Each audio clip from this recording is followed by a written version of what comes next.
I was only 18. I didn't understand marriage. I didn't even understand myself yet. But my mom kept warning me. She married late. She struggled. She didn't want me to waste time like she did. So when a man showed interest in me, she encouraged it. She said, at least he is serious. We dated for just a few months.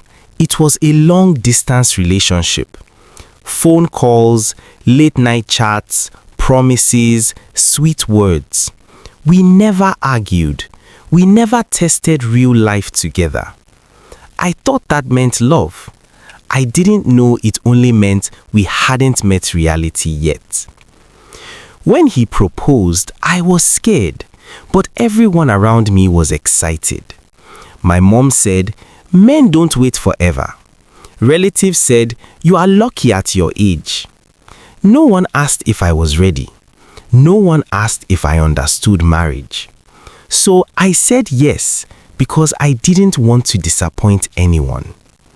Marriage was nothing like the calls, nothing like the promises.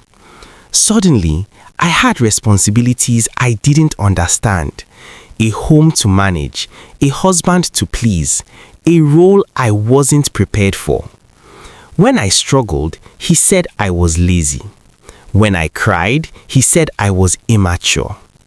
I was confused. I thought something was wrong with me.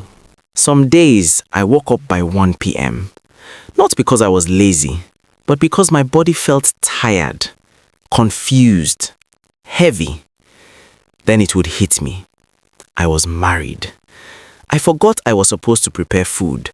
I forgot someone was expecting me to be responsible. And when my husband complained, I didn't know how to explain that I still felt like a child inside.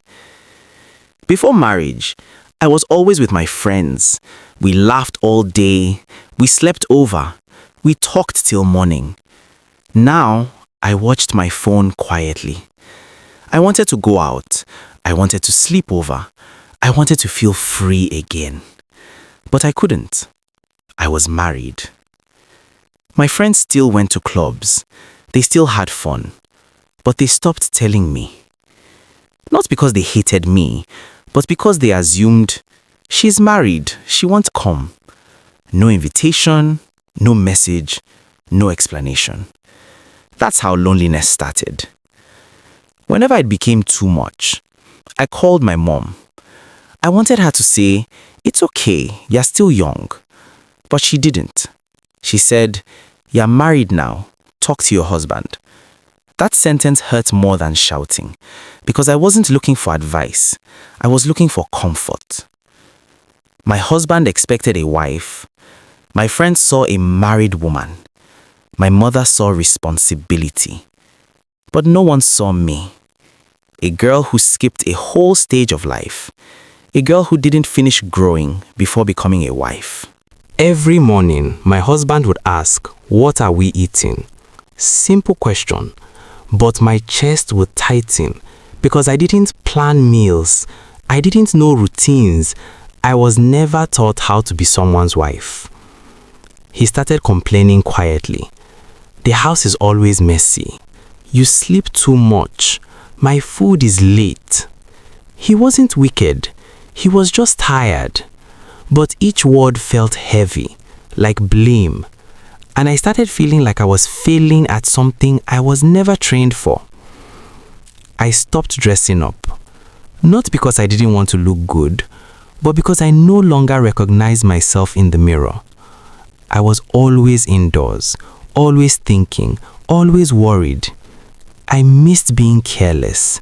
I missed being naive. But marriage doesn't allow that. We stopped talking like lovers. We talked like roommates, like two people managing a problem. Anytime I tried to explain how confused I felt, he would say, you are married now, you should know these things. That sentence broke something in me, because I truly didn't know. At night, I cried quietly, not because he beat me, not because he cheated, but because I felt trapped in a life I wasn't ready for. I wondered, was I too young? Was love supposed to feel like this? Did I make a mistake that cannot be undone? Slowly, love started turning into fear. Fear of disappointing him, fear of waking up late, fear of doing the wrong thing. And that was when I realized something scary. This marriage wasn't breaking loudly. It was breaking slowly. That night, I couldn't take it anymore. My body was tired. My mind was tired. My heart was tired. I waited until everywhere was quiet. Then I picked my bag and sneaked out. When I got to my friend's house, I broke down. I told her everything. How tired I was, how marriage felt heavier than love, how I felt like I was drowning every day. She looked at me and said something that scared me. If you know you can't keep up, leave now. The words sounded simple, but they shook me. I wanted to leave. I really did. But my mother's voice echoed in my head. You must not fail in marriage. I married late so you won't suffer. Endure. Fear grabbed me. Fear of shame, fear of disappointment, fear of being called a failure. So I stayed silent, even while breaking inside. Back at home, my husband noticed. The house was quiet, too quiet. My phone was unreachable. My side of the bed untouched. Panic set in. He searched everywhere. He called my phone again and again. No answer. Then he went straight to my mother's house. But I wasn't there. My mother was shocked, confused, scared. Nobody knew where I was. That night, fear entered our marriage for the first time. Not anger, not shouting, fear. Fear of losing me, fear of what people would say, fear of what had already gone wrong. And as I sat quietly in my friend's room, staring at the wall, I realized something painful. Running away didn't fix anything. While I was still at my friend's place, I suddenly started vomiting. Once, twice, again. My friend looked at me closely. She went quiet. Then she said, "Have you checked yourself?" That was when fear hit me. Pregnancy signs. My friend panicked. She didn't waste time.